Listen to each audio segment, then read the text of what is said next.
Hello mga kabibig! Welcome back sa ating bagong YouTube channel. Ito ang pinakamaingay nga YouTuber sa balat ng YouTube. Ako si Kabibig, maglebak-lebak na tag, bahala gabiin na. Ito na. Huy, grabe. Grabe yung statement ni Pangulong Bongbong Marcos laban or para kay VP Sara Duterte.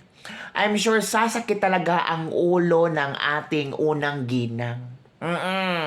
Pero may nagtanong ba, yung interview yung ginawa ni F.L. Lisa Marcos, hindi ba yun alam ni Pangulong Bongbong Marcos?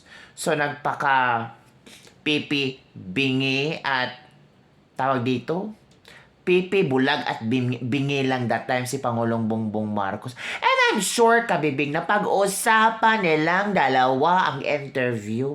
Tayo pa ba ang gagawing tanga? Grabe naman!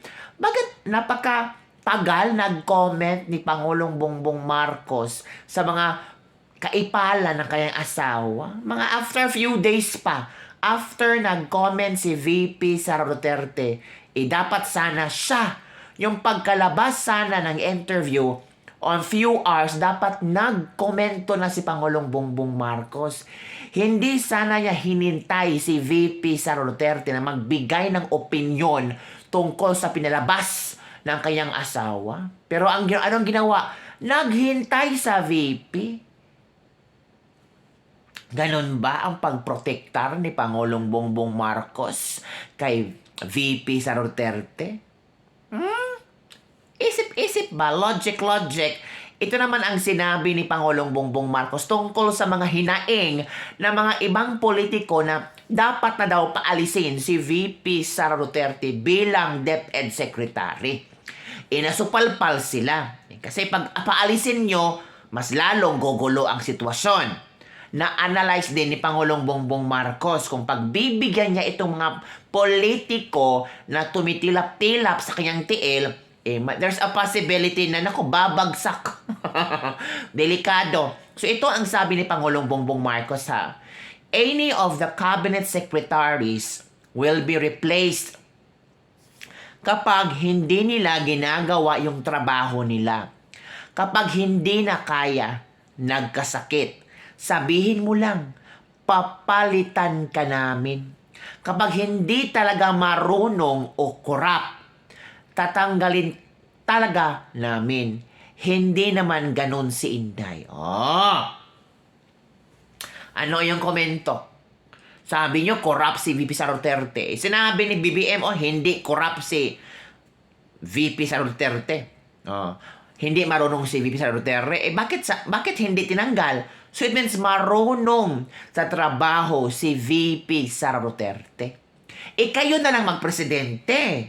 Kasi gusto nyo tanggalin si VP Sara Duterte. Diba? Nagmamagaling kayo. So yung iba ngayon is parang nasupalpal sa sinabi ni Pangulong Bongbong Marcos. Okay, ito ang mga komento ng ilang netizen. VP Sara, ito yung challenge. Pinariringgan ka ni Pangulong Bongbong Marcos to do your diligence. Attend another rally and I'm sure, papaalisin ka na ni Pangulong Bongbong Marcos. Ano nakita nyo? Bulang kristal? Kayo na si Madam Auring na alam nyo kung ano ang gagawin ni Pangulong Bongbong Marcos o paalisin niya si VP Sara Duterte? Bahala kayo, Kung sino man ang gustong magpatalsik kay VP Sara Duterte bilang DepEd Secretary, ikaw ang papalit. Tingnan natin kung mapuntahan mo ba yung mga kabundukan na nandun ang mga kabataan na kulang sa atensyon, kulang ng pangangailangan galing sa gobyerno. Tanging si VP Sara lang ang pumupunta doon at nagbibigay ng magandang kontribusyon para sa mga bata. Ikaw, puro ka ng dakdak dyan, meron ka bang natulong sa DepEd? Puro puna lang ang nagawa mo. 'Di ba?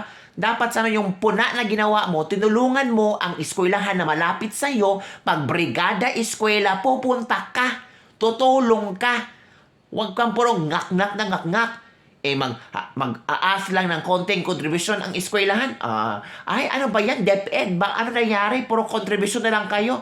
Ano bang maging kontribusyon ng mga mga parents, ano ba ang kontribusyon ng lipunan ng community? Hahayaan na natin puro DepEd na lang tayo? Diba? So we need to help each other. Huwag tayong maging dependent sa DepEd kay VP Sara Duterte. Puro lang VP Sara Duterte. Kasalanan ni VP Sara Duterte.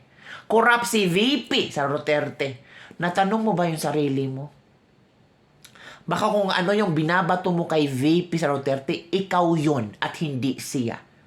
Diba? Naku, bad shot ka. Bad shot ka talaga. So, nako, amidst all the personal issues between FL Liza Marcos and VP Sara Duterte, BBM is said his working relationship with Vice President Sara Duterte will not be affected. At least, klaro ba?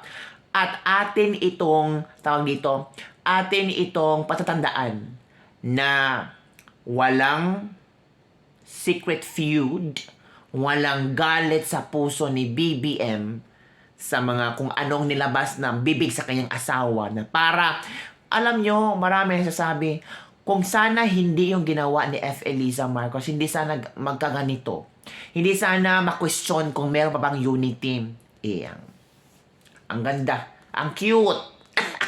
Ang cute ang nagpasabog ng kanyang pagka-cutie-cutie pay-pay.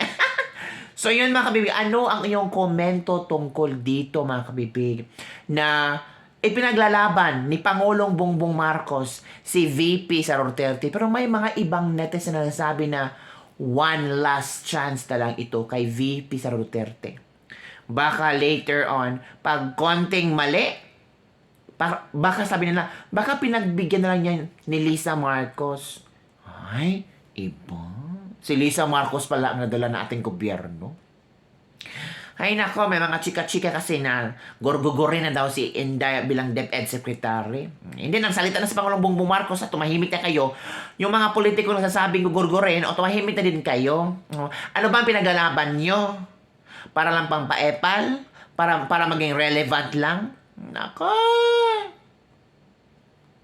Ewan ko sa inyo basta kami naniniwala kami sa kakayahan ni VP Sara Duterte. Kung hindi kayo naniniwala, hindi namin kayo ma-force to believe on her. Kasi alam naman namin kung ano ang naka-mindset sa utak niyo. Na dapat siraan ang VP natin at maging maganda ang tawag dito, ang imahe ng ating First Lady. Dapat sana si ang tawag daw si Liza Marcos lang tumakbong Vice Presidente. Para happy-happy lahat ba? Para walang away. Tingnan natin kung nanalo. So yun na mga kabibing ating ladies and gentlemen every day. Don't forget to like, subscribe, and share this video. Bye everyone. See you next time.